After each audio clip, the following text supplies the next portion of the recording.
En junta de la Academia de Bellas Artes de San Telmo del 29 de febrero de 1956, año bisiesto, se concedió el título de académico correspondiente a don José Mora Faura. Hoy, contando con el baile de fechas de cada mes, se cumplen 70 años de dicho nombramiento. El texto del acuerdo y nombramiento enviado a don José Mora, que entonces era alcalde de Cártama, firmado por el presidente de la Academia, don José Luis Estrada, y por su secretario, don Antonio de Burgos Oms, que ha sido facilitado por la familia, no indica el motivo de este nombramiento, solo alude a que en atención a los méritos y circunstancias que en usted concurren y previa a las formalidades reglamentarias de rigor, esta Real Academia acordó por unanimidad de votos y a propuesta de los señores Reverendo Padre Jordén, don Simeón Jiménez Reina y don Juan Temburí Álvarez, nombrarle académico correspondiente con residencia en Cártama, como tributo de admiración y de afecto de los artistas y personalidades amantes de las bellas artes que integran este organismo, es decir, todos. Pero leyendo las actas de los días precedentes, así como la prensa y documentación de archivo, sabemos cuál fue el motivo de esta propuesta: la donación del mosaico romano de Venus que se había descubierto en Cártama en los primeros días de enero de 1956 en una nave industrial propiedad de don José Mora, del que hizo donación a la Academia el 25 de enero del mismo año. La Academia había delegado en los académicos Simeón Jiménez Reina, comisario provincial de excavaciones arqueológicas, en don Juan Temburí, delegado provincial de Bellas Artes, y en don Enrique Atencia, arquitecto, a quien atribuyeron las funciones de reconocimiento y traslado al sitio elegido, que era el patio jardín del nuevo Museo de Bellas Artes que se iba preparando. Asimismo, intervino otro académico, en este caso correspondiente, también en Cártama, el poeta y rapsoda José González Bahín, que supo a dónde encaminar los pasos desde los primeros momentos. Es cierto que la ley indica que los restos aparecidos en una propiedad son del Estado quien compensaría, pero en las actas de la Academia se insiste en esta magnífica obra que, como se sabe, cediera en su día desinteresadamente dicho señor a la Academia. Y tanto fue que incluso figura en nuestros estatutos. Quiero indicar también que para los gastos de levantamiento y traslado, la Caja de Ahorros Provincial, siempre en buena sintonía con la Academia, ofreció un donativo de 10.000 pesetas, que luego fue algo más porque no se llegaba. Se estaba montando el museo, había muchos gastos, coincidieron otros homenajes como el de Moreno Carbonero, y se pide al Ministerio que aumente la subvención. Finalmente, en sesión de 30 de julio de 1958, a propuesta del consiliario don Antonio Pérez de la Cruz, que también era el presidente del Consejo de Administración de la Caja de Ahorros Provincial, esta se hacía cargo de todos los gastos que ocasionara la definitiva instalación del mosaico en el jardín del Palacio de Buenavista. No es mi intención narrar todo el proceso, que con mucho más es motivo de la conferencia del doctor don Pedro Rodríguez Oliva, académico y vicepresidente segundo de esta academia, prestigioso arqueólogo, catedrático de arqueología de la Universidad de Málaga, que fue también vicerrector de la misma, y otros muchos cargos y honores a nivel internacional, quien, como acostumbra, será exhaustivo en su exposición. Pero sí quiero exponer la intención de la Academia: recuperar la memoria. A poco de inaugurarse el Museo de Málaga en esta sede, la familia del señor Faura comentó que no figuraba su nombre en la cartela del mosaico. Preguntamos a la dirección del museo y no es un olvido. Por norma están descartadas este tipo de citas que sí figuran en las fichas de los expedientes. Nosotros expusimos nuestro punto de vista recordando la actitud de los museos de Estados Unidos con la reseña de los donantes, que nos parecía una buena señal de agradecimiento y podía estimular a otros posibles donantes, o el Museo del Prado, que recoge en sus cartelas si es compra, donación o legado con su nombre correspondiente. Recientemente la propuesta El Prado Femenino incorpora el logo que señala la colección Isabel de Farnesio. Pero cada administración tiene sus reglas y las respetamos. Y además el Museo de Málaga, como coorganizador de este acto, ha creado otra actividad y ahí sí se señala la donación. Como he indicado, la Real Academia de Bellas Artes de San Telmo de 2026 no quiere olvidar y por eso hemos organizado este acto, porque creemos en la palabra, capaz de transmitir hechos y verdades y pensamos que es bueno contar. También la Academia de 2026 ha decidido conceder a don José Mora Faura los emblemas que desde hace ya algunos años se entregan a los académicos correspondientes, el diploma y el distintivo de solapa que entregaremos a su familia después de la conferencia del doctor Rodríguez Oliva. Ahora tiene la palabra doña María Morente, directora del Museo de Málaga. Muy buenas tardes, presidenta, presidente de la Academia Malagueña de Ciencias, señores y señoras académicos y académicas de ambas academias, familiares, señoras y señores. Bueno, para mí es un honor hoy, un verdadero placer poder estar aquí. Agradezco en primer lugar a la Academia de Bellas Artes de San Telmo esta iniciativa y como bien ha dicho la presidenta, aunque lleve colgada hoy esta medalla, voy a hablar más en calidad de directora del museo. Así que quiero empezar transmitiendo un saludo y el agradecimiento a la familia de parte de la Consejería de Cultura y Deporte y especialmente de su directora general, Aurora Villalobos, que por motivo de agenda pues no ha podido acompañar. Y quiero también hablar un poco y felicitar, quiero hablar sobre todo y dirigirme a la familia porque creo que don José Mora esta tarde debe ser el protagonista de este acto de agradecimiento, ¿no? A mí me ha sido muy grato en estos días, y no porque los necesitara, porque realmente, como ha dicho nuestra presidenta, pues el doctor Rodríguez Oliva, sin duda alguna, va a dar una conferencia con todos los datos posibles, como es habitual en él. No necesitaba buscar los datos, pero me ha sido un placer bucear en los archivos históricos del museo, porque verdaderamente es emocionante poder revivir a través de cartas y documentos originales unos momentos históricos que a veces pasa casi sin demasiada importancia, movidos por las circunstancias, pero que a la larga se convierten en hechos verdaderamente trascendentes, como fue este acto de donación del mosaico de Cártama. En el museo se conservan los originales de las cartas de Simeón Jiménez Reina, de las primeras visitas que se hicieron, las fotos originales de esos días de las visitas. También Pablo Solo de Saldívar comparte esa crónica y tiene también en el museo, en sus archivos que se encuentran en el Museo de Málaga, fotos originales del momento, hay cartas de Temburi y sobre todo hay dos proyectos. Bueno, está la narración de lo que supuso todo el traslado y el montaje en el Palacio de Buenavista en el año 59, 2 años antes de que se inaugurara efectivamente la sede para el Museo de Bellas Artes de Málaga, pero sobre todo los dos proyectos son el proyecto de 1998, cuando se decide que el Palacio de Buenavista va a ser sede del Museo Picasso y el Museo de Málaga. El Museo de Málaga pues se tiene que trasladar y en ese momento se le encarga por la Junta de Andalucía a la empresa Artelán pues el despiece y el traslado de todo el mosaico.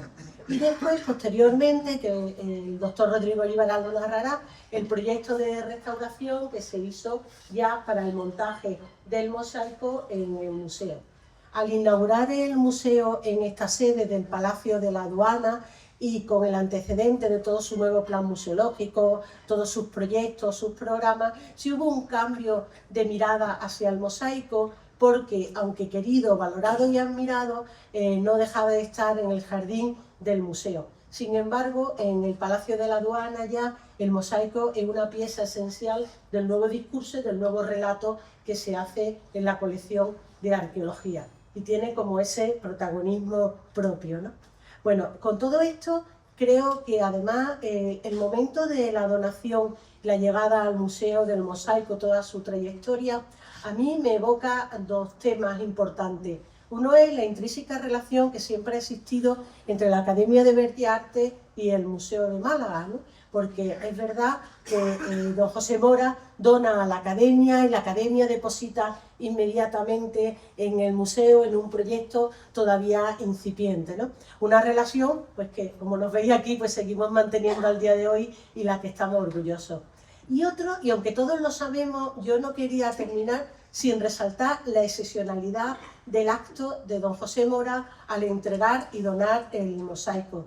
Porque hasta 1985, cuando se aprueba la actual Ley de Patrimonio Histórico, los bienes arqueológicos no pasan a ser bienes demaniales, es decir, no pasan a ser bienes de dominio público. Es decir, la arqueología no es de titularidad estatal y de disfrute público hasta 1985. La legislación del momento en el que está el hallazgo del mosaico de Cártama, pues es la Ley de Patrimonio de 1955 y su antecedente de 1933 y 1931, porque su articulado sobre la regulación de la arqueología no se había derogado todavía.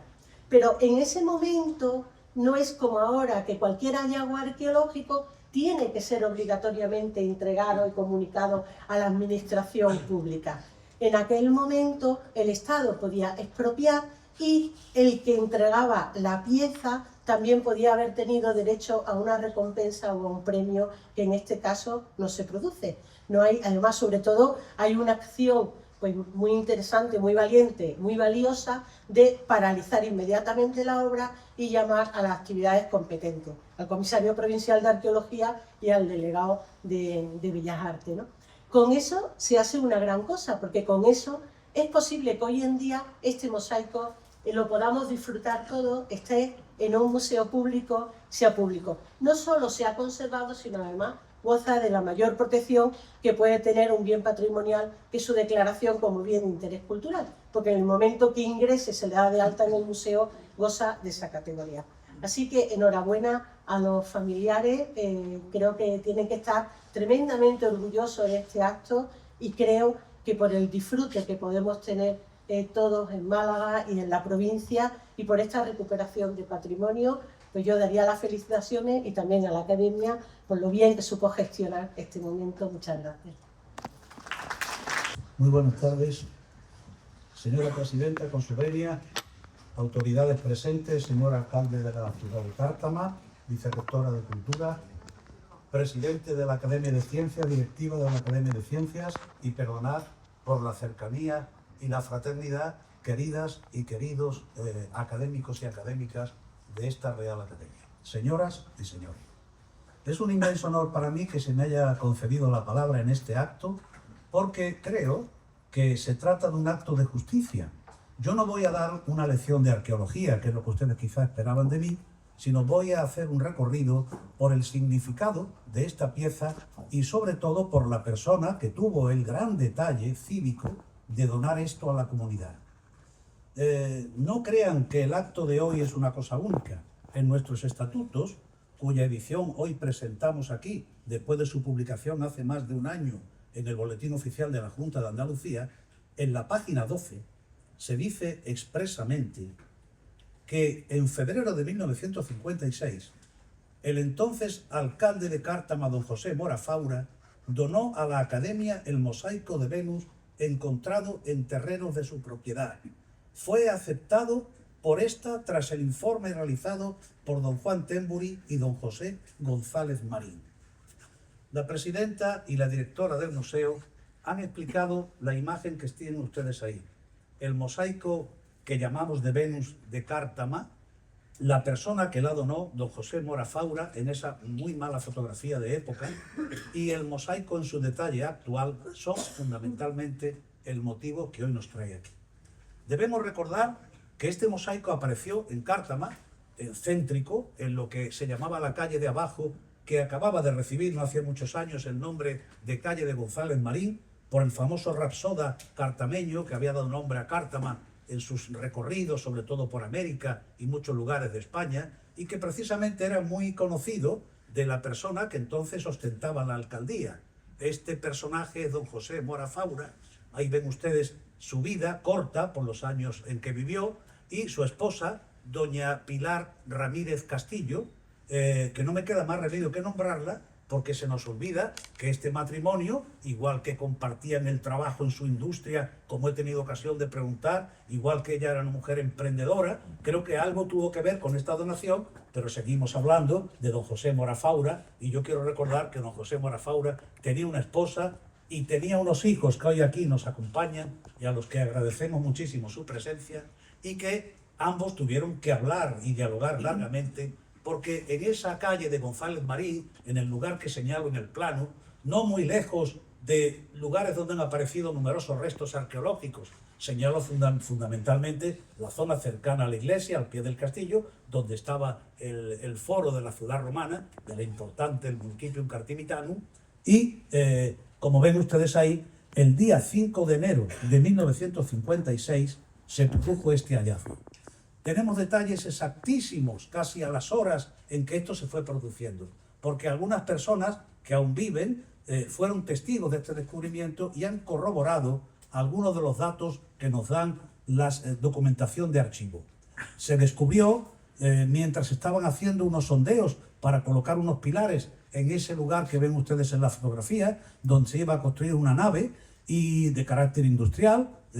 Don José Mora era un industrial que tenía que ver con el tema de las industrias cárnicas tan famosas ayer, hoy, seguro que mañana, relacionadas con Cártama y su término municipal, y sin la menor duda inmediatamente anunciaron a la... Entonces un joven de 14 años que ha contado la historia de cómo él lo vivió, todo aquello, ha corroborado algo que hemos visto en la documentación, que inmediatamente a quien se le comunicó fue a la esposa de don José Mora, la cual fue la que dio el aviso, en un lugar en el que precisamente estaba esa persona que he nombrado antes, José González Marín, el Rapsoda, que, como ven ustedes en lo que he marcado en amarillo, murió ese mismo año. Es decir, que el año 56 fue la muerte de González Marín, y esta fue una de las cosas públicas que debió hacer este personaje. Don José Mora había sido alcalde de Cártama en 2 ocasiones, según lo que yo he podido averiguar. Lo fue en 1951 y después no sé por qué realmente lo fue desde el año 52 hasta el 24 de enero de 56. Parece que estaba deseando dejar aquel cargo, entonces, por lo que yo he oído, era un cargo que le caía a una persona, era una gran carga en aquella localidad entonces pequeña, no tenía la importancia que tiene hoy el municipio de Cártama, y nada más entregar el mosaico, el mismo día dimitió de alcalde. Así que se ve que descansó haciendo el acto público de donar a la comunidad este bien que había aparecido, como se ha explicado, en un local de su propiedad. ¿Qué ocurrió? Que inmediatamente se estuvieron planteando qué hacer, y aquel mismo día González Marín, que era académico correspondiente de nuestra academia en Cártama, habló con Mora, se pusieron de acuerdo y llamaron a don Juan Temburi. Juan Temburi, no hace falta que les diga quién fue. Juan Temburi era un personaje importantísimo que había hecho por Málaga cosas verdaderamente increíbles. Hoy debemos la Alcazaba y debemos las colecciones, gran parte del museo. Don Juan Temburi era delegado de Bellas Artes. Había sido delegado de Bellas Artes a fines de la República, y era tal su actividad como hombre dedicado al patrimonio que después de la guerra pues siguió con ese cargo hasta su muerte. De manera que era el delegado de Bellas Artes. También era delegado local de excavaciones arqueológicas en la ciudad de Málaga. Pero la persona que tenía que atender los temas de arqueología de la provincia era Simeón Jiménez Reina. Simeón Jiménez Reina, hijo de Jiménez Lombardo, del famoso ingeniero, un hombre de una gran formación, se dedicaba a la industria farmacéutica, pero dedicaba gran parte de su actividad a proteger la arqueología malagueña. Y a él debemos multitud de cosas, con la pobreza de aquel tiempo, la falta de medios y sobre todo una vocación extraordinaria y un gran conocimiento. Tenía una magnífica formación desde los primeros estudios. Simeón Jiménez Reina, inmediatamente que se enteró del descubrimiento, fue a Cártama ese mismo día. Y fue al día siguiente, y al siguiente, y al siguiente. Y Juan Temburi y él acordaron que era necesario que lo que le estaban enseñando en el patio de aquella casa, entonces era, veremos alguna foto, un pequeño agujero en que aparecía un pájaro que parecía una perdiz sobre un mosaico que había que excavarlo. Y no tenían medios, evidentemente, no estamos hablando de los tiempos actuales. De su bolsillo, Juan Temburi y Simeón Jiménez Reina le dijeron al señor Andrade, creo que se llamaba así, el jefe de obra que ellos iban a pagar esos días de excavación. Se hicieron unas trincheras y inmediatamente se dieron cuenta de que había no un trozo de mosaico, sino un mosaico de una cierta entidad. Aparecieron unos pájaros, apareció parte de lo que era una mujer tendida, desnuda, y la parte de grecas que constituían el mosaico. Hay que recordar que ambos actuaban más que como delegado de Bellas Artes y comisario provincial de excavaciones, como académicos de San Telmo, puesto que Jiménez Marín y el propietario del terreno, a quien habían avisado, no era a la autoridad correspondiente en la materia, habían avisado a la Real Academia de Bellas Artes de San Telmo, puesto que González Marín era nuestro académico correspondiente. En aquel tiempo, hemos oído nombrar a nuestra presidenta, era don José Luis Estrada Segalerba, el presidente de la Academia, que quiero recordar que llevaba un año en estas funciones. Así que, con el conocimiento del presidente, la Academia envió a estas dos personas y vieron que había que buscar ahora medios para poder hacer la excavación y sobre todo la extracción, cosa que no era fácil. ¿Y qué hicieron? Pues el día 9, según tengo apuntado ahí, si no me equivoco, don José Mora vino desde Cártama hasta aquí y fue acompañado también por el Rapsoda González Marín y por Simeón Jiménez Reina. Fueron a ver al presidente de la Caja de Ahorros de Málaga. Entonces no existía como ahora las Cajas Unidas, existía la Caja de Ahorros de Málaga, que estaba, como ven ustedes, en pleno centro. Era un centro en el que debía ser muy fácil para ellos disponer de una rápida entrevista. Vinieron a ver al gobernador, vinieron a ver al presidente de la Diputación, que además coincidía que poco después también era académico de San Telmo. E incluso el director de la Caja era también un académico de San Telmo, al que todos hemos conocido, que era una persona interesadísima por los temas de la cultura. Y entonces le dijeron, no se preocupen, les concedemos una ayuda de 10.000 pesetas. Esas 10.000 pesetas se quedaron cortas. Finalmente, como apunto ahí, fueron algo más de 13.000. Pero con 13.000 pesetas se hicieron todas las cosas que voy a explicar ahí rápidamente. La prensa del momento no cogió estos detalles, pero sí lo hizo después. Hay un artículo del cual hay ese fragmento, que quizá no se puede leer bien, en el cual un articulista del Diario Sur cuenta esta ayuda de la Caja de Ahorros y habla de que es un organismo benéfico que se dedica a la cultura, y nosotros de ello estamos muy convencidos porque ahí pongo la portada de uno de los libros de Jiménez Reina. Esa Caja de Ahorros hacía las publicaciones de todos los temas de arqueología de Málaga, como hacía otros temas de pintura, que todos ustedes conocen algunos de los libros que entonces se publicaron. Y efectivamente nosotros tenemos una deuda con esa Caja de Ahorros que estamos saldando poco a poco, y hoy mismo, no sé si, señora presidenta, puedo decirlo, vamos a conceder la medalla de honor al presidente de la Fundación Unicaja por estas cosas históricas que siguen haciendo en la actualidad y que esperemos pues persistan en ello. La excavación no fue fácil.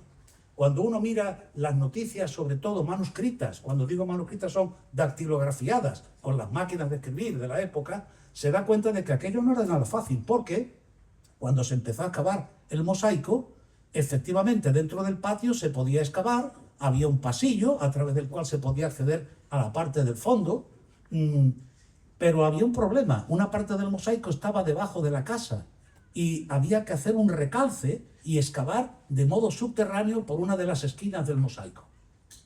Lo primero que se planteó Jiménez Reina es: vamos a excavar. Ahí tienen ustedes a Jiménez Reina y fotografías de los primeros momentos de la excavación.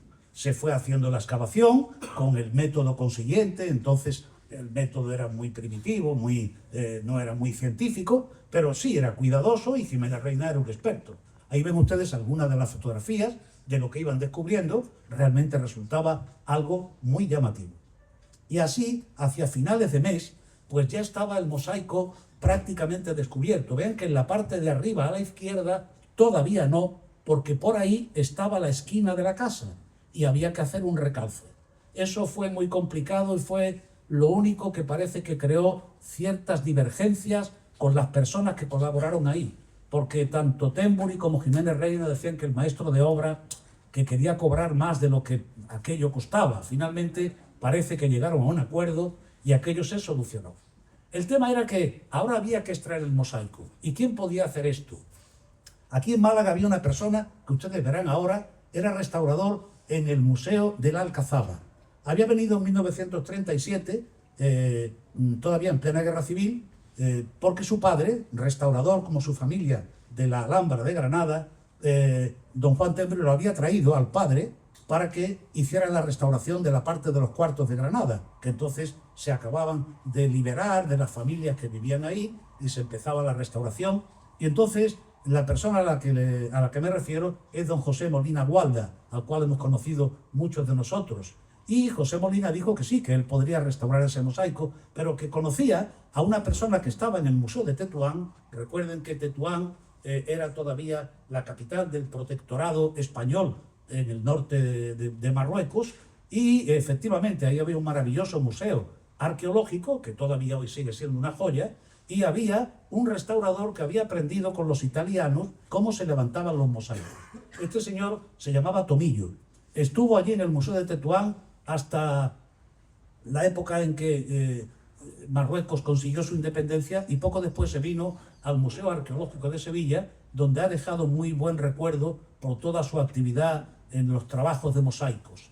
Él ahí lo explica ante las preguntas de un periodista cómo se levanta el mosaico, y él explicaba que para levantar el mosaico lo que había que hacer era pegar sobre todas las teselas del mosaico una tela de arpillera con una cola muy fuerte, era cola que entonces llamaban de carpintero, una cola fortísima, y una vez que eso estaba seco y bien fraguado, entonces lo que había que hacer era ir quitando la capa que sostenía el mosaico sobre el suelo y se iba levantando como una alfombra. Y esto después se hacía enrollándolo sobre una especie de rueda de madera, y así se iba sacando. Esto no se podía hacer de una vez, se hacía trozo a trozo. Y el experto maestro iba cortando, como pueden ustedes ver ahí en un resultado, porque lo que están viendo es el emblema central del mosaico cuando estaba colocado antes de su restauración en el Museo de Bellas Artes, de lo cual vamos a hablar ahora. Así que Tomillo vino desde Tetuán, llegó aquí a Málaga, iba todos los días penosamente en el tren, porque tenemos todos los datos, con Molina. Llegaban a la estación de Cártama, se bajaban, muchos días dice que lo hacían a pie, y verán la historia, porque hemos descubierto qué pasaba en febrero del año 1956, no solo en Málaga, pero sí en Málaga y en Cártama. Lo que pasaba en Málaga y en Cártama era algo tremendo. Yo he mirado una noticia: España tuvo el invierno más frío en febrero de 1956. Y miro las estadísticas y me encuentro con que en ese mes la media era de menos de medio grado aquí en Málaga, en el aeropuerto. Algo tremendo. Eso no era problema, porque el frío pues es abrigarse. El problema es la humedad, porque ya advertía este restaurador, y le contaba en otra noticia a un periodista, y ha quedado también en los escritos de Jiménez Reina, que el problema es que para que la cola pueda pegar, el ambiente tiene que estar absolutamente seco. Y ellos contaban que había habido largos días de lluvia, que había un frío tremendo, pero sobre todo una gran humedad. Entonces había problemas. Llegaron a utilizar técnicas tan geniales como colocar espejos para que reflejaran los rayos del sol en el lugar recóndito de la parte baja de la casa. Llegaron a utilizar algo que no tenían y que don José Mora nunca les cobró. Les llevó electricidad para que pudieran utilizar secadores de pelo con los cuales se fueron secando aquellas telas que se pegaban y efectivamente lo lograron hacer. Miren, ahí enero y febrero es el momento en el que casi todo lo que iba a ocurrir ocurrió, porque el día 6 se descubrió, vemos después que el día 9 consiguieron el dinero, excavó Jiménez Reina, vino el arqueólogo, bueno, el restaurador del Museo de Tetuán, y a partir de ahí, a lo largo del mes, pues se pudo hacer la restauración y el sacado de los mosaicos. Ese sacado de los mosaicos tenía un problema: había que buscar un almacén donde poder almacenar esto. Y efectivamente, muy pronto un vecino prestó su almacén para que, creo que era Bedoya, no sé cómo se llamaba la persona, ahí lo tienen ustedes, prestó el almacén para que allí se fueran almacenando aquellos fragmentos que habría que unir una vez que ya se supiera exactamente dónde se iba a colocar el mosaico. El mosaico estuvo guardado en aquel almacén de cerca del lugar del hallazgo, en Cártama, y después el Ayuntamiento de Málaga puso un camión que lo trajo y lo llevó al Museo de Bellas Artes. Y ustedes dirán, el Museo de Bellas Artes no existía en 1956, porque no se inauguró hasta 1961. Esto es lo que han contado la presidenta y la directora del museo. El afán clarísimo del donante del mosaico de que se fuera a lo que él había dicho, una donación a la Real Academia de Bellas Artes de San Telmo. Ese año había dos museos. Estaba el Museo Arqueológico, que estaba en la Alcazaba, que existía desde 1947, que es el momento de la inauguración. Y había una excelente persona que tuvo una vida breve, directora, ahí la tienen ustedes, Francisca Ruiz Pedro Viejo, era una soriana que ha dejado un magnífico recuerdo, y ella en esto no participó. Lo lógico era que el Museo Arqueológico hubiera recibido el mosaico. No participó porque tanto el donante como el correspondiente, como la academia, recibían una donación con destino a la academia. Yo creo que la idea que se tuvo es que un mosaico, algo figurado, es como una pintura. La prueba es que otro mosaico también vino ahí, otra donación que se hizo a la academia. Y entonces, el museo de hoy, donde hoy está, donde hoy está este mosaico, es la unión de esos dos museos. Del Museo de Bellas Artes, que se inauguró en 1961, y del Museo Arqueológico, que estuvo en la Alcazaba y que se había fundado en 1947. Claro que el año 74, esos dos museos en dos sitios distintos se convirtieron, como hoy es, en un único museo administrativamente. Por eso el mosaico ha llegado aquí, donde están los fondos arqueológicos, y hoy se ha incorporado a su lugar natural de ocupación, puesto que la academia está en el museo, forma parte histórica del museo a lo largo del tiempo, desde su fundación, y hay que recordar la página en la que el mosaico fue recogido en el Museo de Bellas Artes. Creo que pueden ver el sitio donde estaba. Es ese patio que hay entre el edificio del museo, del Palacio de Buenavista, y el jardín de la iglesia de San Agustín. Ahí en la calle de San... Al interior está ese patio. Hoy nuestro arquitecto Martín Delgado lo restauró, lo dejó precioso, como toda la obra que él y su esposa hicieron aquí en este edificio, y ahí estuvo colocado el mosaico. El mosaico, ya lo han visto ustedes, vino hecho una serie de trozos y tardó mucho tiempo en su restauración. De manera que entre la fotografía de la izquierda y las que hemos visto antes y veremos después, ven que hay algunas diferencias. En la parte de arriba al mosaico le falta uno de los trozos que forman lo que es el conjunto del mosaico. Ahí tienen a don José Molina en la puerta de su taller de restauración de la Alcazaba, con la copia de la cabecita encontrada en Churriana que tantos de nosotros tenemos, que era una manera de atenderle y que también de que nos atendiera. Y otro mosaico que estuvo colocado también en el patio del museo, que es un mosaico que se había descubierto el año 51, pero que en el año 58 se trajo desde el término municipal de Benalmádena también al patio de la academia, porque también el propietario donó este mosaico. Bien, es verdad que no le va a la zaga, porque el mosaico de Torremuelle es un mosaico muy bonito, pero simplemente mucho más pequeño y de tema absolutamente geométrico. El mosaico de Cártama que el señor Mora Faura donó a la Academia de San Telmo es un mosaico espléndido, tenía muy buena conservación, veremos qué fragmentos se habían perdido, y ahí lo pueden ver en la reconstrucción primera que se hizo en el Museo de Bellas Artes, y en otra segunda restauración que también figura en nuestros estatutos, en la página 12, porque dice que en 1958, en la sesión de 30 de julio del 58, se dio lectura a una comunicación de la Caja de Ahorros Provincial de Málaga ofreciendo sufragar los gastos que ocasionara la instalación en el patio del Palacio de Buenavista del mosaico romano descubierto en una casa de la vecina población de Cártama. Así que sabemos que el mosaico estuvo mucho tiempo sin terminar. Es más, sabemos que hasta 1963 el mosaico no estuvo, como lo ven ustedes en la foto ahí de color antigua de la derecha, en que se ve todo el mosaico completo, porque al mosaico todavía de la primera restauración le faltaba alguna parte, como pueden ustedes ver en ese detalle que marco con una flecha en la parte de arriba. Como ven, todo eso es una zona restaurada, porque era lo que estaba debajo de la casa en el interior y había sido perdido cuando se habían hecho edificaciones allí a lo largo del tiempo, y por eso no quedaba. Pero era costumbre entonces hacer estas restauraciones al completo, tal como hoy están aquí.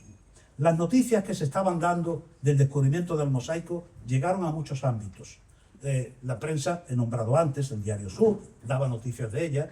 También el diario ABC, que dedicó un espléndido artículo con fotografías del momento del hallazgo. Le preguntaban a Jiménez Reina, ¿pero no me puedes dar una foto? Decía, no, porque la foto tiene que ser la de la excavación, ya que lo que hay ahora son unos fragmentos preparados para que sean colocados al revés, puestos sobre una nueva cama muy dura, de cemento, con un trabado metálico, y esto todavía no se ha hecho cuando se daban estas noticias. Y hay una noticia muy interesante que explica hasta qué punto esto tuvo alguna repercusión en los ambientes científicos. Se editaba por entonces una revista llamada Ibérica, siempre en el ámbito de los jesuitas, que todavía sigue existiendo este centro muy importante en el Ebro, tema de meteorología, y esa revista era una revista científica que habían iniciado en España tomando como modelo algunas de las revistas científicas de alta divulgación que existían en Alemania, y duró bastantes años. Ya desapareció esta revista, la revista Ibérica, y ahí el mismo autor de ese artículo de Sur publicó una pequeña reseña señalando lo interesante de lo que se había descubierto en la ciudad de Cártama. Y siempre, sépalo la familia, en todas las noticias que se daban, el nombre del donante aparecía siempre acompañado de alguna frase en que reconocían el altruismo del alcalde de Cártama, alcalde que ya no lo era, porque el día que donó, como he dicho antes, fue el mismo día en que él presentó la dimisión, y que yo sepa ya nunca más volvió a ejercer el gobierno de la ciudad. Y aquí tienen ustedes algunas de las publicaciones que se han hecho sobre el mosaico. Se han nombrado aquí, pues se ha hablado, por ejemplo, de la revista de Pablo Solo de Zaldívar, una pequeña recensión. Está la noticia de Antonio García Bellido, muy interesante por los detalles que cuenta sobre el mosaico en su momento. La publicación, yo diría quizá la mejor de las publicaciones de mi maestro Alberto Balín, que se publicó aquí el año 81 en la Universidad de Málaga. Está también un trabajo que hizo Francisco del Pino Roldán en un libro que es Cártama en su historia, con motivo del centenario de la conquista de la ciudad, en el que se reproducen los artículos de Balín, míos y de otra serie de autores que recogen muchos aspectos de la arqueología y de la historia de Cártama. Y ahí pueden ustedes ver algunas de las cosas que se han publicado. Hay un detalle que señalo, porque vean ustedes el nombre del descubridor García Bellido, cómo lo alaba.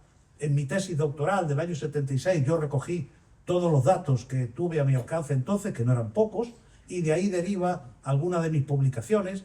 Brevemente, por ejemplo, una publicada en el anuario de nuestra Real Academia el año 2016. Este señor Vaquero, en su libro publicado sobre la Virgen Peregrina, da también una serie de fotos y de datos sobre cómo él conoció el momento del descubrimiento.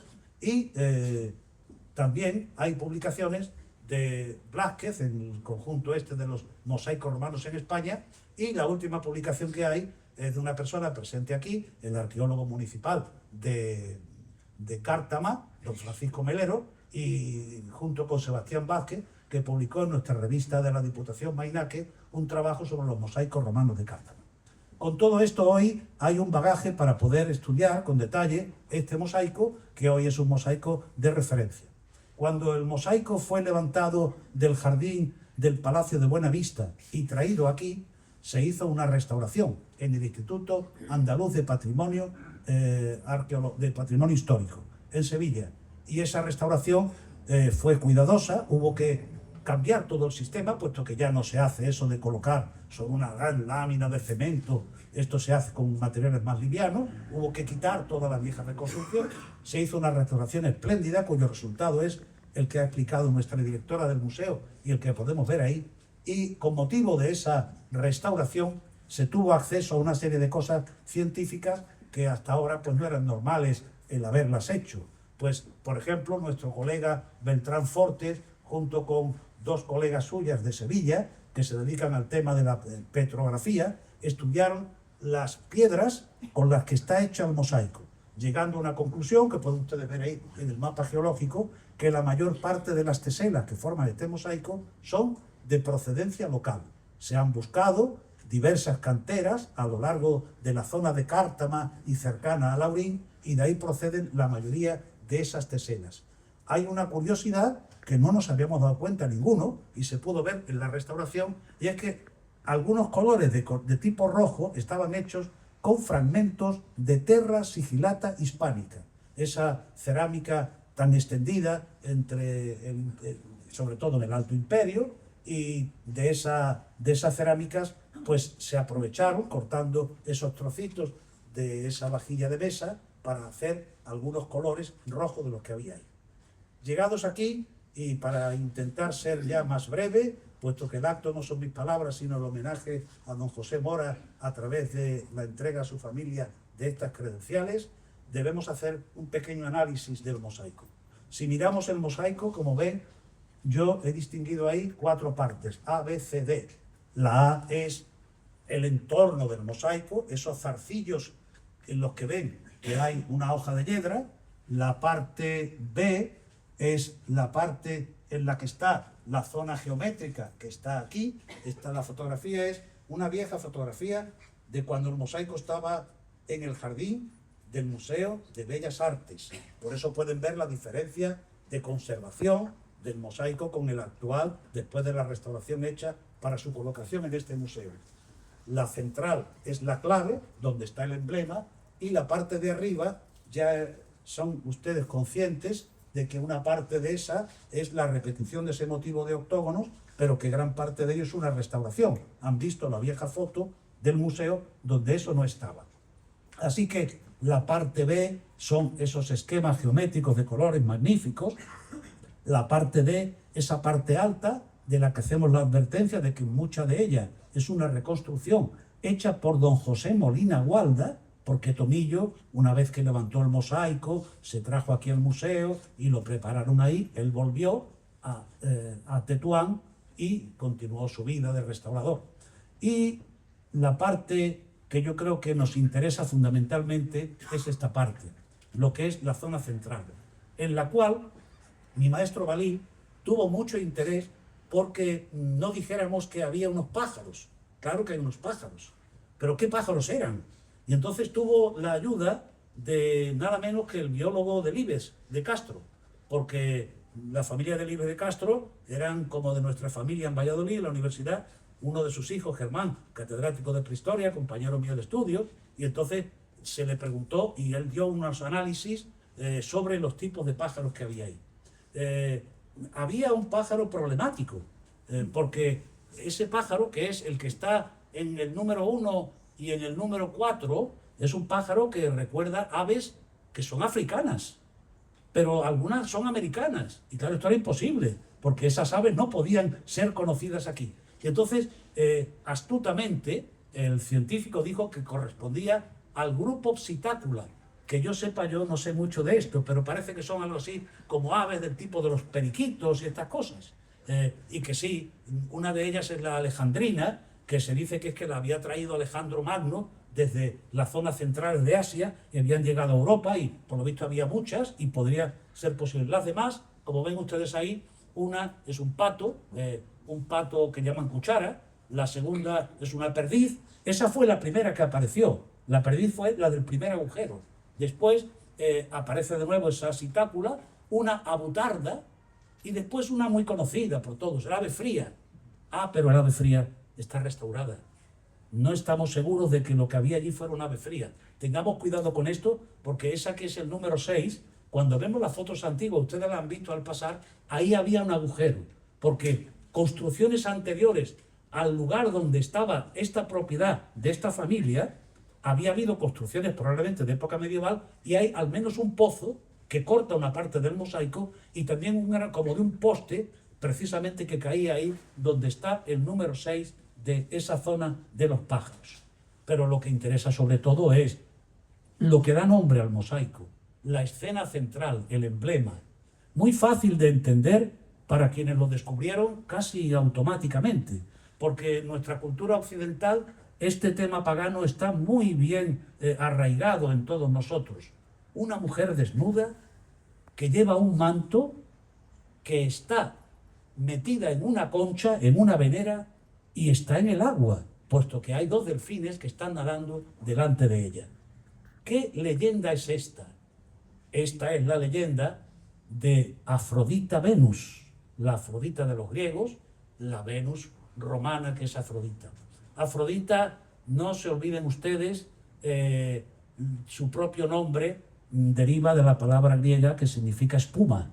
De manera que los mitos, que son varios, diversos, pero los más antiguos, sobre todo Hesíodo, explican cómo había nacido esta diosa, que había nacido antes del propio Zeus. Ahí les cuento a ustedes que el titán Cronos había arrojado los genitales de su padre Urano, al que le había cortado esos genitales con un pedernal, los había arrojado al mar y la sangre de aquellos genitales había producido una espuma blanca de la cual surgió esta diosa que nació ya adulta. De manera que no hay imagen que representa a Venus como niña, ni Venus en crecimiento. Venus, la belleza por antonomasia, surge de esa masa, de esa sangre divina y de ese esperma divino, de las aguas del mar, de esa espuma, y nace ya hecha una mujer. Esto ha provocado la hilaridad de la investigación desde el Renacimiento, porque cómo se ha expresado a lo largo de los siglos esa manera del nacimiento de Venus. Hay un autor ruso, que yo les pongo aquí, que pintó, era un romántico, un cuadro que yo creo que es lo más significativo de cómo se podría representar el nacimiento de Venus. Vean, en medio del Egeo, el mar embravecido, una zona blanca de las olas, hace que de pronto ahí surja un milagro de que una joven desnuda nazca de las aguas, mientras que todo el universo de la marina, los tritones, las nereidas, los delfines, las plantas, surgen a su alrededor formando un verdadero canto de la naturaleza. En cierto modo esto es lo que representaba, pero el mito cuenta que nada más nacer, Afrodita Venus se marcha a visitar dos lugares que fueron en la antigüedad lugares muy asociados a esta diosa. Son, por un lado, la isla de Quitera, al pie del Peloponeso, y después se fue a la isla donde tuvo su gran santuario, Pafos. Eso no es el nacimiento de Venus. Eso, si lo diríamos en palabras actuales, sería el viaje de Venus. Los antiguos le denominaban el Navigium Veneris, la nave, el transporte de Venus a través de las aguas del mar. Y en la antigüedad, ¿esto cómo se representó? Si miramos, por ejemplo, las terracotas de época helenística, muchas de origen itálico, siglos sobre todo tercero, algunas del cuarto antes de Cristo, segundo antes de Cristo, esta historia del nacimiento de Venus está expresada. ¿Y cómo buscaron la expresión? ¿Cómo iba a salir de la espuma si era una criatura marina? Y pensaron que sería como una concha, de la que al abrirse la concha saldría la vida de esa diosa. Eso nos cuentan estas terracotas. Pero ¿de dónde salió esa versión? Porque esto no es fácil. Los mitos transmitidos a través de las fuentes literarias dicen que Venus había nacido como el pintor interpretó, avanzado el siglo XIX. Pero algunos otros autores dan detalles divergentes, como también quién es su padre, cómo nació. Uno de ellos es Plauto, el cual en su obra La soga del pescador, es una traducción libre de Rudens, dice que Venus nació de una concha. Así que Plauto estaba convencido de lo que contaban algunas fuentes que dan lugar, como ven ustedes en la parte de abajo, a una diosa que surge cuando se va abriendo la concha y que llega al final de ella saliendo, como pueden ver en la última imagen, hasta que se desprende de la concha y ya es esa Venus que está desnuda y que está cogiéndose el pelo del que está cayendo el agua que todavía surge del lugar de su nacimiento. Otros autores hablan de que navegó en una concha, como si fuera un bajel. Esa concha debió llevarle a Citera y después hasta la isla de Chipre, el Navigium Veneris.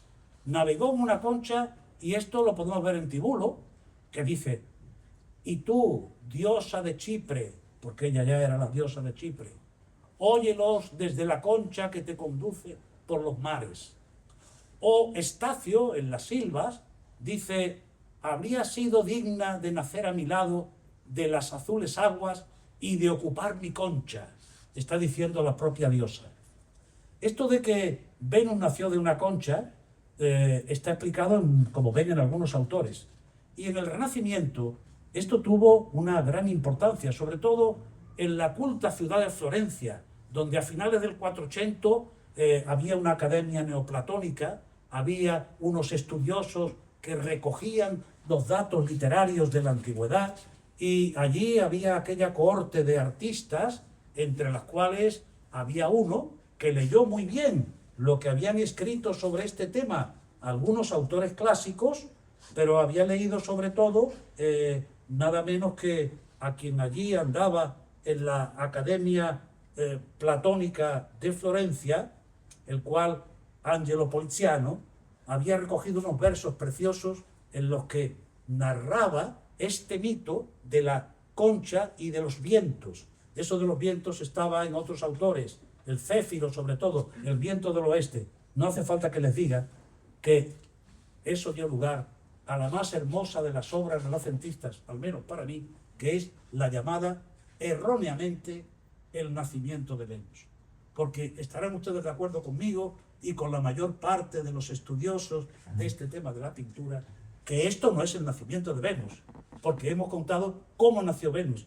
Esto es el Navigium Veneris. Es el momento en que la concha, que está surcada porque le empujan los vientos, las horas y la recibe Flora, llega al borde de la tierra. Era Citera, era Pafos, quiso hacerlo así este autor Sandro Botticelli. No es mi tema, ni debemos insistir, pero hablar de Venus, de su nacimiento y de la concha, sin nombrar esta maravillosa obra, me parecía que era un sin pecado.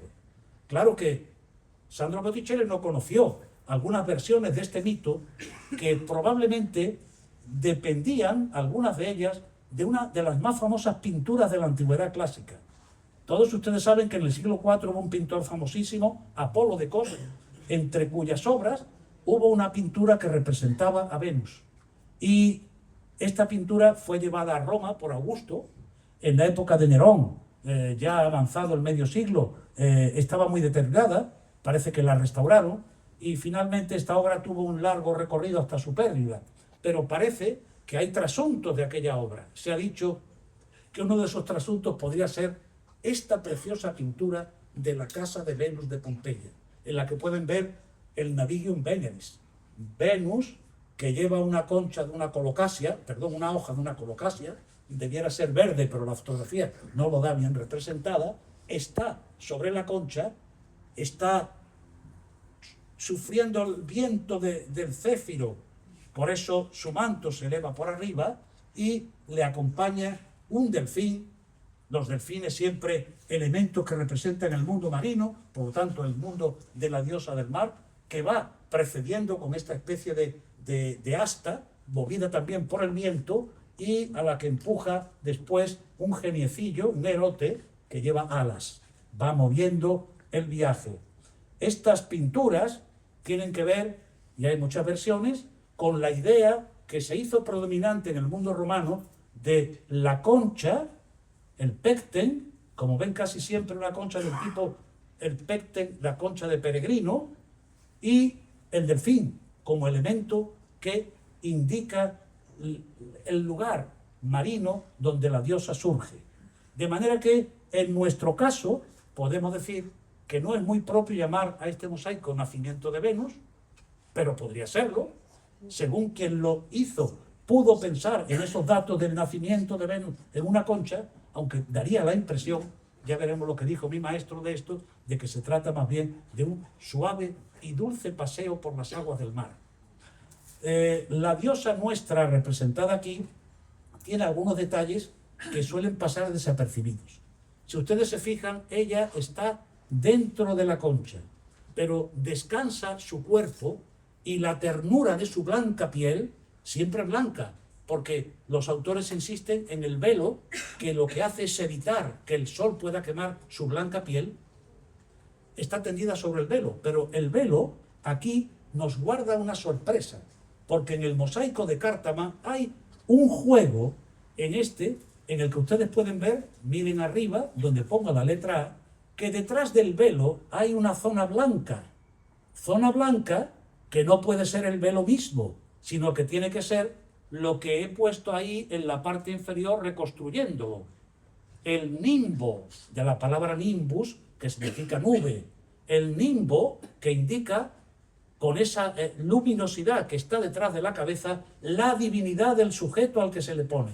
Todavía hoy, nosotros en nuestra iconografía cristiana, colocamos el nimbo sobre los santos, sobre las vírgenes, sobre las personas que están tocados por la gracia de Dios. Y es una manera de representar con esa luminosidad algo que ya hacía el arte clásico. Aquí tienen los ejemplos. Lo de abajo es un atrevimiento mío, haber puesto el nimbo completo a fin de que en el B puedan ustedes ver que lo que hay en el mosaico estaba, pero está tapado en parte por el manto con el que se cubre la divinidad. Y otro tema también que este mosaico se presta a discutir es el de su cronología. Los primeros estudiosos del tema acertaron en su clasificación. ¿Venus o nacimiento de Venus? ¿Es posible? Es un tema de discusión, un tema más literario que arqueológico. Pero la cronología que daban eran siglo II de nuestra era. Y todos estamos de acuerdo con que este mosaico encaja bien en el siglo II. Pero algún autor ha señalado con cierto detalle que la manera del peinado de la diosa va más con los peinados de las emperatrices y princesas de comienzos de la época severiana, primeros años del siglo III. Ese pelo suelto, como ven ustedes ahí, en unos ejemplos de retratos que he puesto, no son los mejores. Sin embargo, esto es una posibilidad, pero solo queda en posibilidad, porque quiero recordar que la forma del pelo de la diosa es el pelo de la Anadiomené, la diosa que surge de las aguas y que lo primero que hace cuando surge de las aguas es coger su pelo que está chorreando y colocarlo con dos trenzas, cuyo resultado podría ser perfectamente el que vemos. Venus ha nacido, Venus sube a la concha, Venus se ha secado el pelo, pero queda el pelo colocado de la manera que figura ahí. Quiero decirles que el tema del Navigium Veneris, el tema del triunfo de Venus, el tema del nacimiento de Venus, es un tema predilecto de los mosaicos de la zona occidental del imperio. No es que no los haya en la parte oriental, y sobre todo las regiones del norte de África, que han dado ejemplos maravillosos del tema de la representación de Venus. Yo les voy a poner aquí algunos. El primero que tienen ustedes ahí lo pueden ver si van a Tánger, está en la Casbah, en el palacio del sultán, procede de la ciudad romana de Volubilis, más al sur, y vean que es el Navigium Veneris, pero menudo Navigium Veneris. Ahí la diosa va en un gran barco y en el suelo están las ninfas, las nereidas, están los tritones sonando las trompas marinas, o también en el Museo del Bardo en Túnez, este otro de la corrupción de Venus. Es lo mismo, pero exagerado a niveles increíbles, porque estos mosaicos norteafricanos, con el tema que estamos aquí tratando, vean, la diosa desnuda, tendida en una concha, casi siempre cubierta con un velo, unas veces lleva el nimbo, el halo, otras veces no, pero todas ellas ya están dentro de ese barroquismo que está muy bien explicado en la Metamorfosis de Apuleyo, el cual cuenta, entre otras cosas, que dice: las compañías de los tritones saltando por la mar, unos tocan trompetas y otros trazan un palio de seda, para que el sol, su enemigo, no le toque la piel. Otro pone el espejo delante de los ojos de la señora. De esta manera, nadando con sus carros por la mar, todo este ejército acompañó a Venus hasta el mar océano. De manera que este barroquismo lo podemos encontrar en multitud de ejemplos, sobre todo de mosaicos norteafricanos. Lo que hay en nuestro mosaico lo podemos ver en estos mosaicos, solo que en estos hay más, mucho más. El nuestro tiene la gracia de la simplicidad, de contarnos todo con muy poco detalle, casi como si fuera un mosaico micro. Pero el éxito de este tema es tal que todavía en un monumento de época ya cristiana, muy avanzado el siglo IV, encontrado en Roma, aunque hoy esto se conserva en el Museo Británico, el tesoro del Esquilino, son las joyas de una joven que debió casarse y cuyo marido le debió regalar pues las arquetas y los espejos y las cosas que usaba la toilette femenina. En una de ellas, de esas caras, a pesar de que ahí se pone secunde proyecta vivatis in Cristo, es decir, que viváis en Cristo secundo y proyecta el joven matrimonio, una de las escenas es lo mismo que estamos viendo en el mosaico de Cártama o en estos mosaicos. Es decir, el tema arraigó tanto que entró incluso durante mucho tiempo en el primitivo mundo cristiano. Para terminar, quiero decirles que la única y pobre reflexión que me queda se la roba mi maestro Balín, el cual, a propósito de este mosaico, que él conoció con detalle en el patio del jardín de San Agustín, cuando aquello era casi nuestra casa, vivíamos entonces allí casi todo el día, en los orígenes de la Universidad de Málaga y en nuestra facultad, con tantos de los compañeros y compañeras que hoy nos acompañan aquí, pues en ese lugar Alberto Balín, ante el mosaico, escribió: esta Afrodita recostada en el espacio de una concha o pécten y protegiéndose con un velo que oculta la aureola propia de la diosa, ni triunfa ni descansa, simplemente navega. Es una navegación plácida, semejante a la de las Nereidas en el Tiaso marino. Y creo que con esto hago mi pobre contribución al homenaje a don José Mora Faura. Muchas gracias. Yo ya les advertía que conoce el mosaico muy bien, lo único que les ha faltado ha sido decirnos cuántas escenas tiene el mosaico, porque lo han demostrado entero. Bueno, pues ahora vamos a entregar a María Dolores Mora, en representación de su familia, el diploma y la insignia concedida a su padre, don José Mora Faura.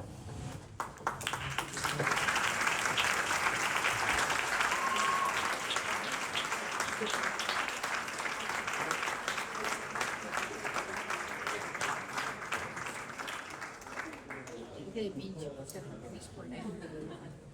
Ya está el diploma de la Javier.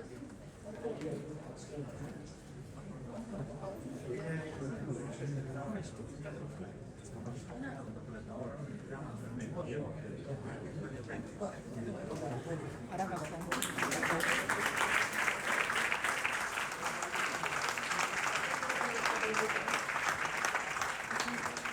Ahora María Dolores Mora tiene la palabra.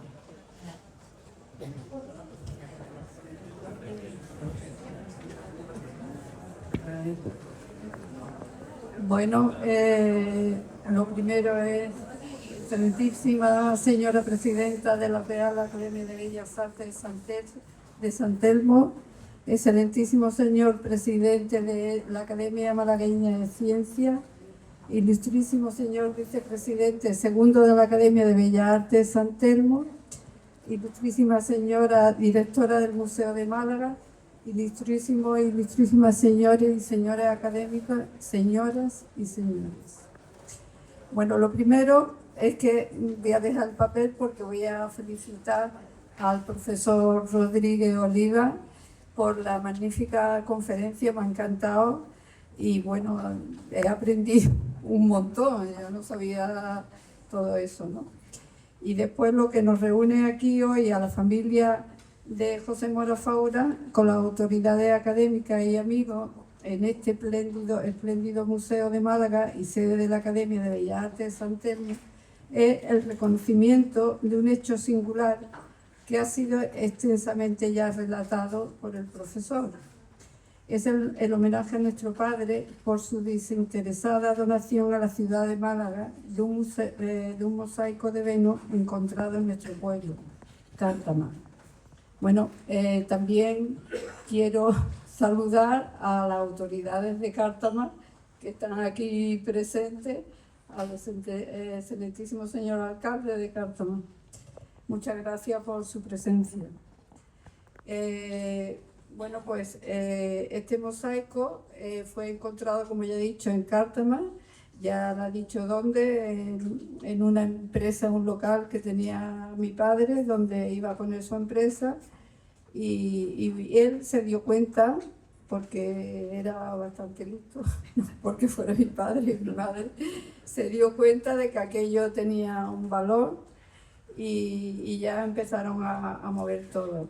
También tengo que decir, ya fuera un poco de protocolo, que él estaba muy orgulloso de colaborar con la cultura y de hacer algo por España. Era un hombre patriótico y orgulloso de ser español. Entonces, nuestra madre también tuvo bastante que ver porque tenía mucha personalidad. Mi madre no era la persona, las mujeres al uso de aquella época, era una mujer emprendedora, era inteligente y además siempre decía, hay gente que nace abajo y tira para arriba y hay algunos que nacen arriba y tiran para abajo, ¿no? Ella tiraba para arriba siempre, miraba siempre para arriba. Bueno, la donación del mosaico romano del nacimiento de Venus, o mal llamado nacimiento de Venus, que nos acabamos de enterar hoy, fue el primer deseo que tuvo mi padre de hacer esta donación. Nosotros nos sentimos muy orgullosos como él se sentía. O sea, nunca hubo duda de que aquello no estaba bien hecho o que se arrepintió por aquello, ¿no? Él estaba orgulloso de haberlo hecho. También sabemos que es una obra singular, según la Junta de Andalucía lo tiene catalogado como obra singular. Y todo esto viene a colación, pues este acto, ¿no? Es que nosotros vinimos a visitar el museo, que es espléndido, y por eso felicito a la directora, y nos dimos cuenta de que el cartel pues nos ponía el nombre de nuestro padre y nos dio un poco de insatisfacción, vamos a decirlo así, ¿no? Y por eso empezamos a comentarlo. Entonces, en una reunión que tuvimos con la Academia de Ciencias Malagueña, estaba la profesora Rosario Camacho y don Luis del Río, que es compañero mío, y se lo comenté, eso ya hace unos años, pero ella se quedaría con la cosa, yo ya no comenté nada más. Y bueno, pues nos tendió la mano y ha organizado todo esto que ha superado, diríamos, lo que nosotros pretendíamos. Un acto precioso.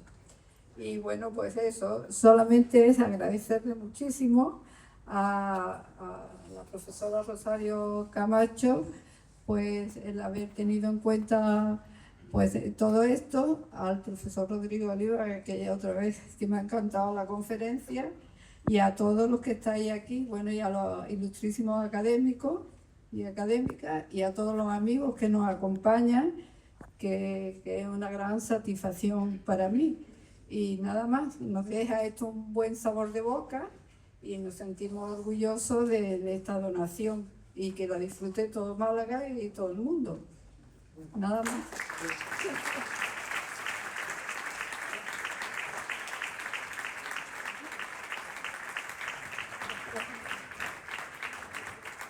Bueno, pues antes de levantar la sesión, yo también quiero saludar al alcalde de Cártama, que lo esperábamos, pero ha llegado. Estamos encantados de que nos haya acompañado. Y también la directora del museo le brinda, si quieren visitar el mosaico, que está muy cerquita. Y ya con esto pues levantamos la sesión, a ver si al mosaico se puede ir en un suave y dulce paseo, como ha dicho Pedro Rodríguez Oliva, y no en pelotón, porque hay muchas piezas. Muchas gracias. Tantas cosas.